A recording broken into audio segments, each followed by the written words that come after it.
ሀገራት ወይም ህዝቦች ከታሪካዊና ባህላዊ አመጣጥ አንጻር የራሳቸውን ስርዓትና ወጎችን ያዳብራሉ። እነዚህ ስርዓቶች እርስ በርሳቸው ይለያያሉ። ነገር ግን የዲሞክራሲ ስርዓቶችን ከመተግበርና ፍትህ እንዲሰፍን ከማድረግ አንጻር ትልቅ አስተዋጽኦ አላቸው። በኢትዮጵያም በሁሉም አካባቢዎች ሀገር በቀል የፍትህና የርትዕ ስርዓቶችም ተግባራዊ ይደረጋሉ። በትግራይ ክልል የወጀራት አካባቢ ነዋሪዎች ነባር ዲሞክራሲያዊ ስርዓት አላቸው። ይህ ስርዓት ቃንጭ ሐቂ ይባላል። ቃንጭ ማለት በትግርኛ ወደ አማርኛ ስናመጣው እኩል ማለት ነው።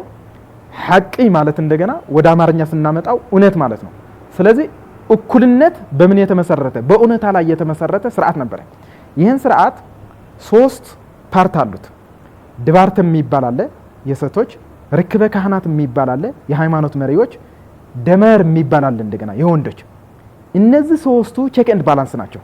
ልክ አሁን በዘመናው ዓለም የምንጠቀመው ህግ አውጪ፣ ህግ አስተርጓሚ፣ ህግ አስፈጻሚ እንላቸው ማለት ነው። ከህዝቡ የወረደ ችግር መርምረው ፈተው ፖሊስ የለም ዳኛ የለም ህዝቡ ነው። እንግዲህ እነሱ እንደ ዳኛ እንደ ፖሊስ በራሳቸው ፖሊሱ መግባባታቸው ነው፣ መተማመናቸው ነው፣ ባመኑት በወሰኑት ነገር መገዛታቸው ነው ፖሊሱ። ዳኛው ደግሞ እነሱ መርጠው የሚወክሉት ሲቪል ሰው ግን በትክክለኛ ዲሞክራቲክ የሆነ ፍርድ የሚሰጥ ሰው ነው ማለት ነውና ወደ መንግስት የሚሄድ አቤቱታ የለም። ህዝቡ ጣጣው በራሱ ነው የሚፈታው። በትግራይ ክልል እንደርታ አካባቢ የሚታወቀው ዕርቅ እንደርታ ለዘመናት ለዘለቁ ችግሮች መፍትሄ የሚሰጥ ጥንታዊ የፍትህ ስርዓት ነው። አረናና ዝባንገረብም በተመሳሳይ። ዕርቅ እንደርታ ማለት ምን ማለት ነው? በዚህ በኩል ተበዳይ አለ፣ በዚህ በኩል እንደገና በዳይ አለ። ስለዚህ ዕርቅ እንደርታ ከሆነ ምንድነው ለሁለቱም ያላዳላ በጣም በፍትሃውነት ጀጅ የሚያደርጉበት ስርዓት እንደነበረ ያው አባቶቻችን በአፈ ታሪክ የነገሩን ማለት እስከ ቅርብ ጊዜ እንደገና ተግባራዊ የሆነበት ያለ ስርዓት መመልከት እንችላለን። ከእንደርታ ፍርድ እንደርታ አቅም ጀምሮ በጣም ውብ የሆነ ነገር አጠናክረው የመሩ ሰዎች ናቸው።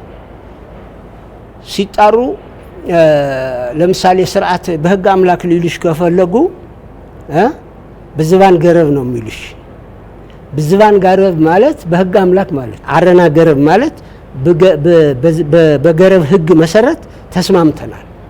በቃ የበደለ እንዲክስ የተበደለ እንዲካስ በዚህ ተስማምተናል ብሎ ይደመድማሉ። የተበደለ ይካሳል፣ የበደለ ይክሳል፣ ወደ ሰላም ይወርዳል፣ ቅሬታም የለም። እነዚህ ሀገር በቀል ባህላዊ የእርቅና የፍትህ ስርዓቶች በተለያዩ የኢትዮጵያ ክፍሎች የሚገኙ ማህበረሰቦችና አካባቢዎች ዘንድ ስያሜው ይለያይ እንጂ ዓላማቸው አንድ ነው፣ ፍትህን ማስፈን። እነዚህ ባህላዊ ትውፊቶች ኢትዮጵያ ለምታደርገው የሀገራዊ ምክክር ትልም መሳካትም ትልቅ ድርሻ አላቸው። ሀገራዊ ምክክራችን ወደዛ ሲሄዱ እነዚህ ሰዎች ነው ማግኘት ያለባቸው። በማሸነፍና በማን አለብኝነት የኔ ጥቅም ተነካ በሚል ሳይሆን በባህሉና በስርዓቱ በሀገሩ በአባቶቹ የወረሰው ነገር እሱ ነው የሚገልጽላቸው ለነሱ። እንደርታም ብንወስድ ኢሮፕን ብንወስድ ሌላ አካባቢ ብንወስድ ኖቶ እንዛቷን በመላው ኢትዮጵያ ያሉ ተሞክሮዎች ተሰብስበው በዚህ ምክክር ኮሚሽን ተሳታፊ ከሆኑ እርግጠኛ ነን እንደ ኢትዮጵያውያን ወደ አንድ የምንመጣበት አንግል በጣም የቀረበ ይሆናል። ሀገራዊ ምክክር ኮሚሽኑ በቀጥታ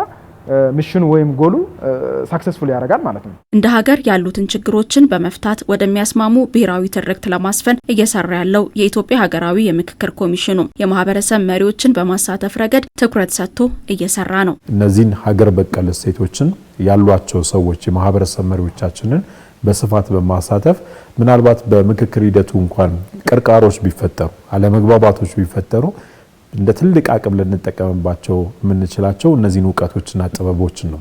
ስለዚህ ለዛ ድረስ እስከ ምክክር ጉባኤው ድረስ ትኩረት የሚሰጠው ጉዳይ ነው። ሌላው ተግባራዊም ሲሆን ጭምር ለተግባራዊነቱም እነዚህ ሀገር በቀል እሴቶቻችን በጣም ወሳኝ ናቸው። ስለዚህ መመካከር ብቻውን ውጤት አያመጣም።